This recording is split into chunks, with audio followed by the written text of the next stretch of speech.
Okay, it's April 11th. It's a rainy day, and like for some reason I always decide to go out and do something, and I have a cavalier disregard for the weather, so I go anyway. But I am on a mission. I want to get 2 wild plants that should be available this time of year. I want wild onions, and I'm looking for curly dock.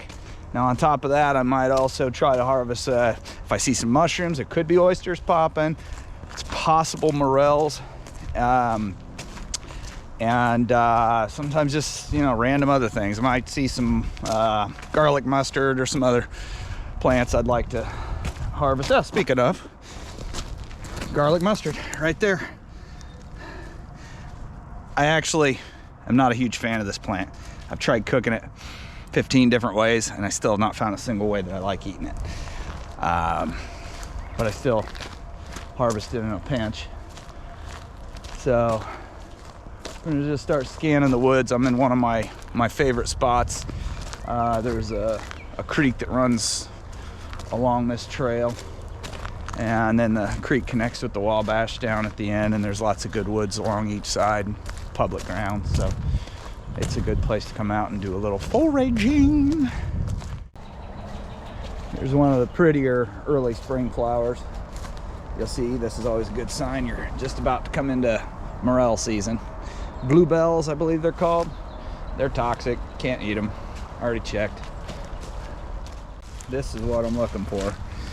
They're getting kind of hidden behind everything else. Now I like getting these for the greens. I'm not worried about collecting the bulbs.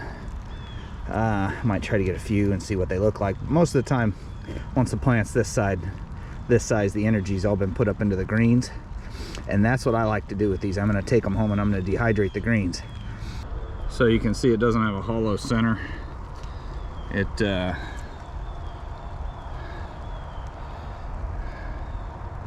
looks really more like a blade of grass. You can know 100% you got something safe to eat just by crushing it up and smelling it. It smells like an onion or garlic. Even if you've misid'd the plant, you misid'd it for another edible plant. If it smells funky or pungent or acrid, nah, don't try it. You got the wrong thing. Same as what you see. These are not the same as what you see growing in your grass when you get these clumps of a lot of people call them wild onions, but they're really more of I believe it's a wild garlic growing in your yard. This is a different plant than that, and it will have a significantly different flavor. The leaf is much more tender on these and is a more pleasant onion flavor. The wild garlic that's grown in your yard has its place. It's nice, but I prefer the bulbs if I'm going to eat that to those leaves. I'll use it in a pinch to flavor, but this is a much better flavor. So I'm going to try to harvest a whole bunch of this and take it home and dehydrate it, so I'll have a year's supply. This is just after a couple minutes of harvesting here. I've got a nice big clump. Now sometimes you get the onion to come up with it, and that's nice. I do like the little bulbs, but they'll make your bag filthy, and they get everything dirty if you take those home. So I would probably use a plastic bag if I was going to harvest the bulbs. I'm not doing that today, so I just want these nice greens. So there's our start though. Nice little bundle of fresh, wild green onions. Okay, this is the kind of patch I was really looking for when I came out to these woods. Right out here in this open area. All this green stuff right here. I think we have lots and lots and lots of onions to pick in this little patch right here. So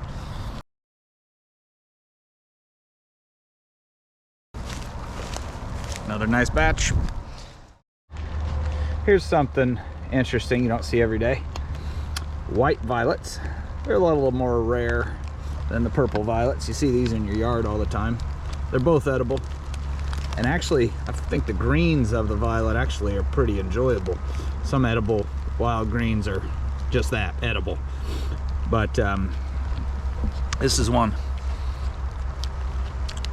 It could go in any salad and actually taste good and actually add something to it. It could be a standalone leaf in a salad, and actually I think you'd be able to enjoy that just fine. Here's another plant here that's edible. Now, edible is about the only way you can describe this one. These are cleavers. Probably recognize them from the plant that sticks to you like Velcro. It's not thorny or anything. It's a little unpleasant to touch, but if you cook it, it is edible, but only if you really need to. It's not very good. Now, coming up on this little patch, this is just a whole bunch of wild carrot.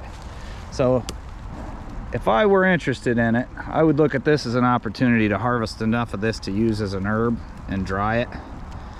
It's a pretty nice fragrant herb you can add to dishes, at least compared to other wild food.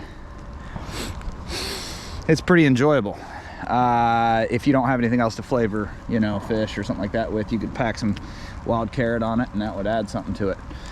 That's even not bad, just nibbling on the greens just like this. But again, keep in mind to just make sure you don't mix it up with the hemlock. This pretty little flower here is called wild phlox. I mistakenly referred to it as chicory earlier. That's why I'm doing a voiceover here. But it does have an edible bloom. It's a spicy little bloom, kind of a nice flavor. I'm not that familiar with it, but I do know it does have a lot of edible parts, specifically the bloom. But this is curly dock. It's the other plant we're looking for. And if you ask me, when you're comparing it to other wild edible foods, most wild edible plants are just that, they're edible. Some of them are awful, some of them are okay. Very, very few plants taste as good or better than what you'd find in a grocery store produce section. This plant is one of those special exceptions. This plant has nearly a citrusy flavor. It can be cooked up to be very similar to asparagus. And the thing I bring to the table, I'm not the best guy to talk to about identifying plants. For that, I defer to a lot more qualified people than me. I have a select few plants I'm pretty good at identifying, but I've gotten good at using these plants. This plant right here, I can make into a sausage substitute.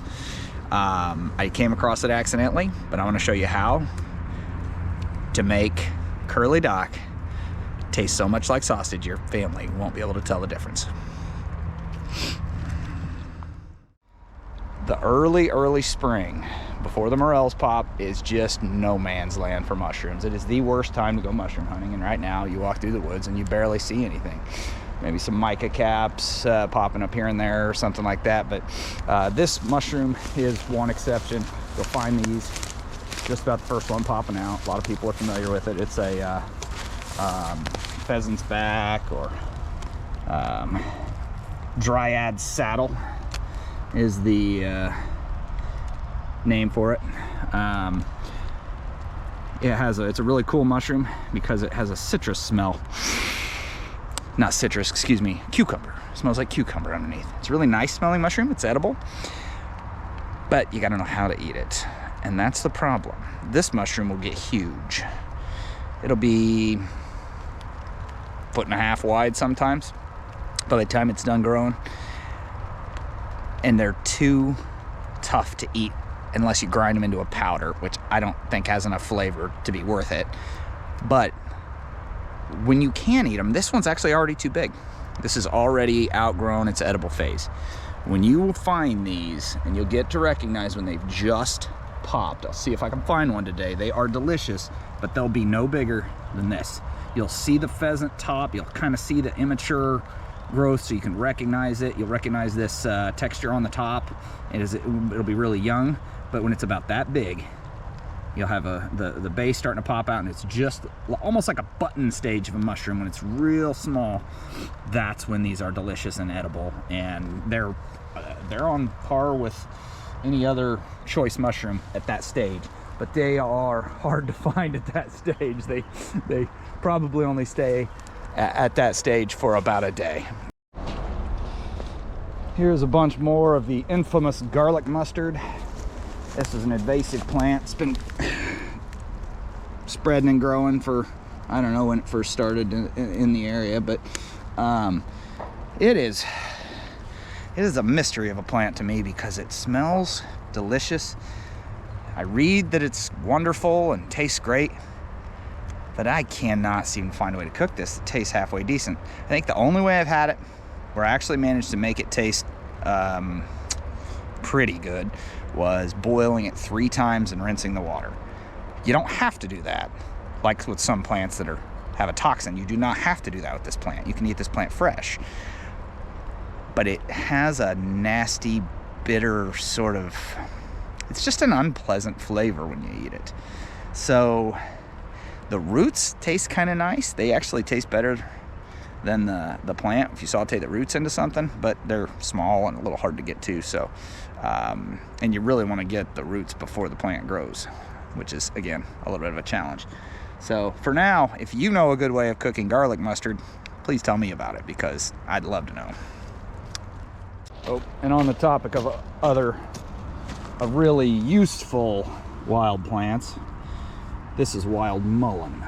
This is the first year, or excuse me, no, this would be second year growth. It's a biannual plant, but it does have some medicinal value. It's not really, I think it's technically edible, but the soft plush leaves make a divine toilet paper. So whenever you see it, roll you up a little bundle of this and it'll keep a couple days in your backpack and you'll have it whenever you need it. You won't regret it. It's a whole lot better than a stick or a rock. The weather, holy smokes. What are you, maybe you're, holy smokes, that's the biggest curly dock plant I've ever seen. Actually, this, oh here, this is cool. So this is a giant curly dock. And then right here is swamp dock. Another edible, looks very similar, but it has a smooth leaf and no curl to it. But right here, this part right here, if you want to cook it up so it kind of tastes like asparagus, this is the part you want to use. So you go down as deep as you can get, cut that off, and that young growth right there, it's delicious if you sear it at a really high temperature. And I'm tempted to grab this now that I'm sitting here looking at it. I can't resist. I finally looked at this location and I got figured out why this plant's so big, and it's real simple. We're in the drip line underneath this bridge, so it's getting a lot more water. Now I almost hesitated because I was like, oh, is this some chemical runoff or something? But at the end of the day, I know it's just water now. I mean, maybe salt. I mean, but that doesn't seem like it would be particularly good for the plant. So I trust that this is a good, clean plant. And if not, I'll only be eating it once. But yeah, I'm gonna get down real low here. Okay, and I'm gonna get down in here. I'm gonna let you get right down in here as close to the bottom as I can to cut this, because this is the really good part I'm looking for off this plant. Is this. That's what I'm gonna be getting. These stalks are really good too. So get down with it. Get down. Put it in reference. This plant's probably 5 times larger than other curly dock plants growing around here right now. Or maybe, I've never seen this big, frankly. So,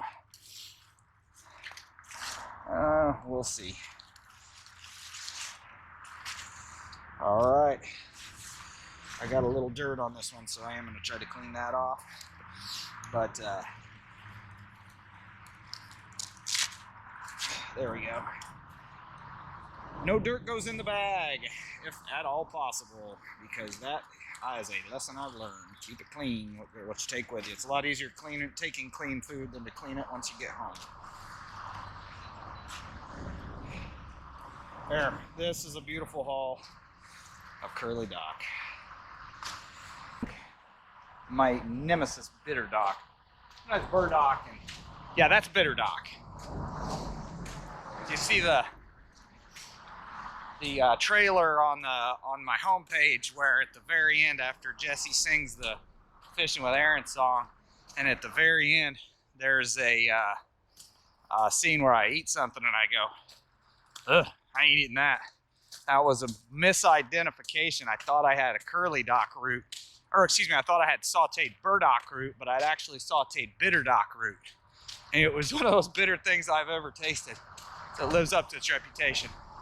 So when people tell you that plant's edible, that's all they mean. All right, here's another plant that tastes pretty decent. This is chickweed, and actually tastes a little like corn. A lot of people say it tastes like the corn silks of the corn, and I'd agree. I'd say it's a pretty accurate description of the flavor. But you may saute it with a little bit of butter, a little black pepper, and it's delicious. So that's a pretty tasty one. When you go out foraging for the day, you got to take your wife some cut flowers, especially the ones you can't get at a florist. So if that doesn't make your girl smile, she's broken. Well, Gustav is drenched. I'm soaked, but I'm soaked with a smile. Heading home with a bouquet of flowers for my love. Honestly, love the rain. You like the rain too, Gustav? Oh yeah, very much. I very much like spring rain, very much. Let's test the power of the flower. Guarantee, I gave a guarantee. These will put a smile on your wife's face. Let's check it. We'll test on mine. Here we go. You just wait there, big boy.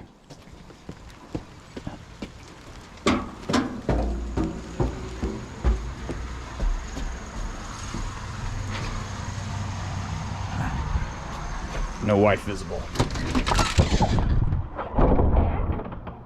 Yoo-hoo! Honey, I'm home.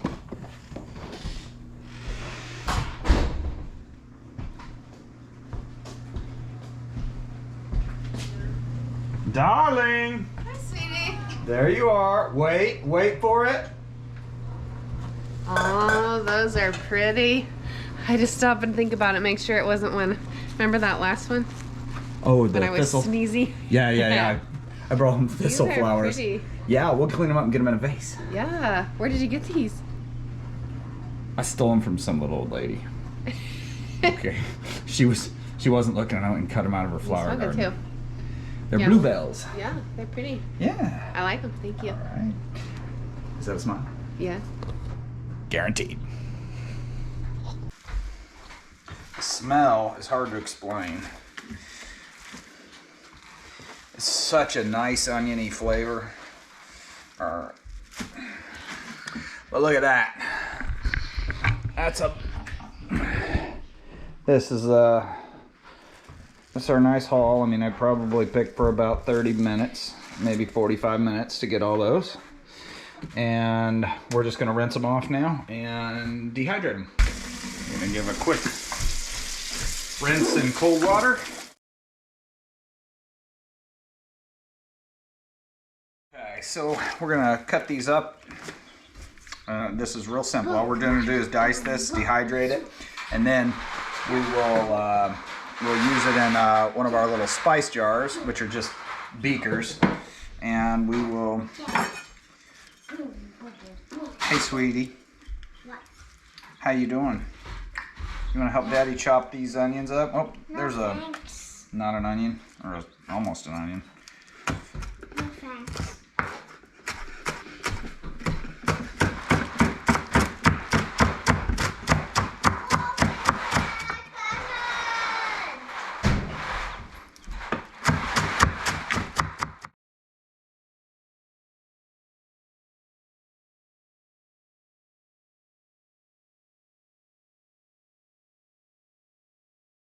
And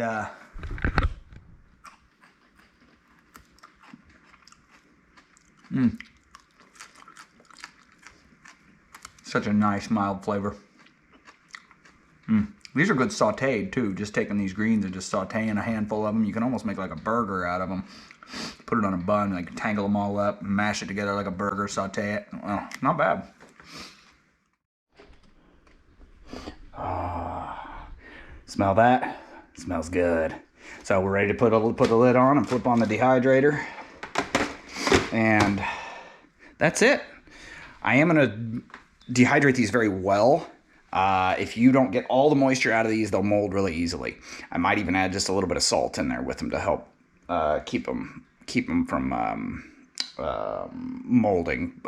Some herbs are a little more inclined to molding than others. This is one that's easily molded if you don't get all the moisture out of it. So that's that. Hope you enjoyed this video. Hope you enjoyed my flowers. Guaranteed to make any wife smile. So if you enjoyed this episode, please subscribe to the channel. I appreciate that. We could use a lot of feedback. So any feedback you guys put in there and any videos you'd like to see or things that you like or don't like about the channel, I'd appreciate the feedback. I'm a social person. I like communicating with people, and if you put some comments in there, I'd love to chat. Thank you.